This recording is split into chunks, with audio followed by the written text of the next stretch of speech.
మాట్లాడిన మా మీద మీకున్న ఆరాధనా భావానికి నేను మీకు ఈ పని చెప్తాను. మీకు మా మీద మీకున్న ఆరాధనా భావానికి మీరు నాకు పని చేసి పెట్టాలి అని ఎప్పుడు కూడా ఇచ్చేస్తాను. నేను అందుకని అనేవాడిని, ఆరాధనా భావంలో రాధా అన్న పేరు మీకుందండి, మొదలక్షణం చివరక్షణం కూడా మీదేను, ఆన మీరు ఆజ్ఞ ఇవ్వండి నేను చేస్తాను అని అంటుండేవాడిని. వారు మాతో మా కుటుంబంతో చాలా వాడు ఒక డిజైర్ ఎక్స్ప్రెస్ చేసినప్పుడు మెడ్రాస్ పెడతానన్నప్పుడు నాకు ఇంకా మెడ్రాస్లో కొండలరావు గారు రాధాకుమారి గారు తప్ప ఇంకా నాకు ఎవరు తెలియదండి, ఎవరితోటి పరిచయాలు కూడా లేవు. డైరెక్ట్గా ముందు కొండలరావు గారి దగ్గరికి వెళ్ళి వారి ఆశీస్సులు తీసుకుని వారి సలహా తీసుకుని వారు ఏం చెప్తే చేయమని చెప్పి పంపించానండి. అయితే వారికున్న స్ట్రాంగ్ డిజైర్ వల్ల ముందు డిస్కరేజ్ చేశారు. ఇందులో ఉన్న సాధక బాధకాలు అన్నీ సినిమా ఇండస్ట్రీలో ఉండే బాధలు, తర్వాత అక్కడ నుండే పరిశ్రమలో ఉండే అన్నీ కూడా చెప్పారు. అయినా మా వాడు పట్టువదని విక్రమార్కుల్లాగా వారితో వాదిస్తే అప్పుడు అనుమానం, నిజంగా అంత డెడికేషన్ భావం ఉన్నవాళ్ళు సినిమాల్లో రాణిస్తారు, అంచేత మీ వాడిని నేను ఎంకరేజ్ చేశానని చెప్పి రాధాకుమార్ గారు నిండు మనసుతోటి ఆశీర్వదించారు. మరొక విషయం ఏంటంటే, నేను మా కుటుంబంలో మాకు రక్త సంబంధం మాకు అక్కయ్యలు ఉన్నారండి. అయితే మా అక్కయ్యలు అందరూ కూడా నన్ను ఎరా ప్రసాద్ ఒరే ప్రసాద్ అని పిలుస్తారు. నా జీవితంలో తమ్ముడు అని పిలిచే ఏకైక అక్కయ్య రాధాకుమారి గారు. ఎవరు నన్ను ఇంతవరకు తమ్ముడు అని పిలవలేదు. అయితే నన్ను చూస్తే ఆవిడ నాకు దేవుడిచ్చిన తమ్ముడు అని అనేవాడు. నేను అందుకని ఎప్పుడైనా ఫోన్ చేస్తే ఆ తమ్ముడు నీకు ఆశీస్సులు, తమ్ముడు నీకు ఆశీస్సులు అని మొట్టమొదట ఫోన్లో పలకరింపు అలా ఉండేది. అంటే ఆవిడ రాధాకుమారి గారు ఎంత వారితోటి సన్నిహితంగా ఉంటే, ఎంత ఆత్మీయంగా, ఎంత సొంత తమ్ముళ్ళగా ఆదరిస్తారో ఆవిడ చూసి నేర్చుకోవాలి.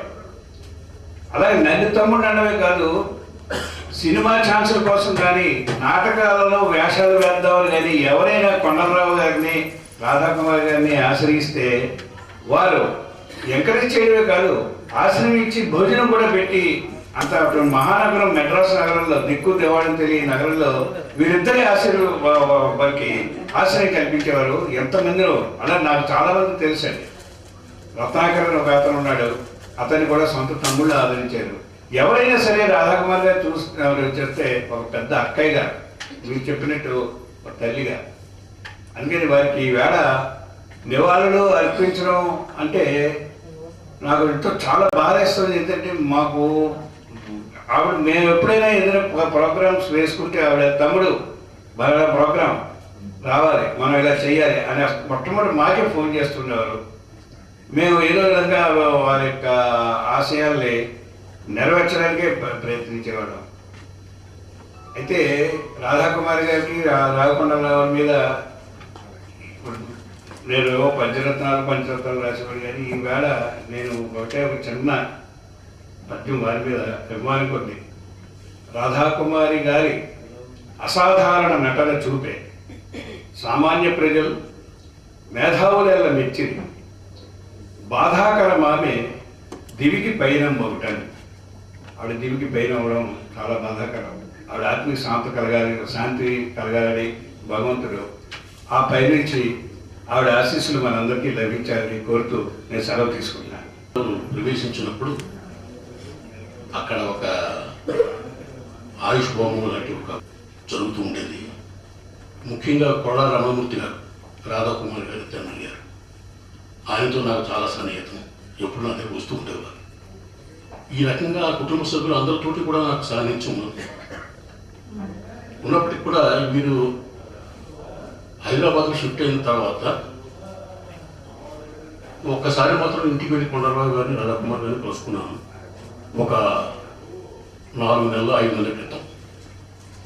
ఆ తర్వాత మద్రాసులో మాత్రం ఈ ఆయుష్మానంలో కలుసుకొని నేను చాలాసేపు నా కుటుంబ సభ్యులతోటి, ముఖ్యంగా నా భార్య రాధాకుమార్ గారు చాలా సన్నిహితులు. వారిద్దరూ దగ్గర అరగంట సేపు కూర్చొని మాట్లాడుకున్నారు. అదే ఆఖరి కలుసుకున్న సందర్భం మాకు. అటువంటిది అనుకోకుండా ఈ వార్త ఉన్నప్పుడు నేను చాలా షాక్కు గురయ్యాను. ఇది ఎట్లాగా మనం చాలాసేపు మాట్లాడుకున్నాం, చాలా అంతా జరిగితే ఒక నెల అవుతుందో అనుకుంటాను బహుశా. అంతట్లో ఇటువంటి వార్తలు ఉన్నావిట అని చెప్పి చాలా బాధ అనిపించాల్సి వచ్చింది. తర్వాత ఇక ఉండబట్టలేక కొండరావు గారిని ప్రత్యేకంగా పలకరించాలి. కానీ ఇటువంటి సందర్భం వస్తుందని మొత్తం నేను ఈనాడు ఊహించుకోలేదు. అందుకు నేను చాలా బాధపడుతున్నాను. ఆమె ఆత్మకు శాంతి చేకూరాలని ఆ భగవంతుడు ప్రార్థిస్తున్నాను. That is the attachment and bondage between Kondarao and his wife, Radha Kumar garu. That is the bondage and attachment. ఆ మహాతల్లో ఉన్న గొప్పతనం ఏంటంటే ఎవరి ఇంటికి వెళ్ళినా సరే ముందు బాబు తినొచ్చావా అని అడగరు ఆవిడ, బాబు మంచి తాగుతావా అని అడగరు ఆవిడ, తినయ్యా మంచి తాగయ్యా అని పెట్టే అమ్మ పెట్టు ఆ మహాతల్లి రాధా కుమార్ గారిది. Hats off to your great goodness. మహాకవత్రి గారు చెప్తారు, పోయిన వాళ్ళందరూ మంచోడు, ఉన్నోడు పోయినోడు తీపి గుర్తుని. ఆ మహాతల్లి మన తీపి గుర్తు. కొండరావు గారు గొప్ప రచయిత, గొప్ప నటుడు, దాని నుంచి మంచి మనిషి, ఒక బహుముఖ ప్రజ్ఞాశాలి. నిజం చెప్పాలంటే the best human being is the best communicator marks. So Radhakumar garu the best human being. అలాంటి మా తల్లి గతించినందుకు ఆవిడని వేళ మనందరం గుర్తు చేసుకుంటూ ఆ మహాతల్లికి మన చిన్నవాళ్ళు ఏంటంటే మంచిగా మనుషులుగా మన దర్శనం. So God bless your soul.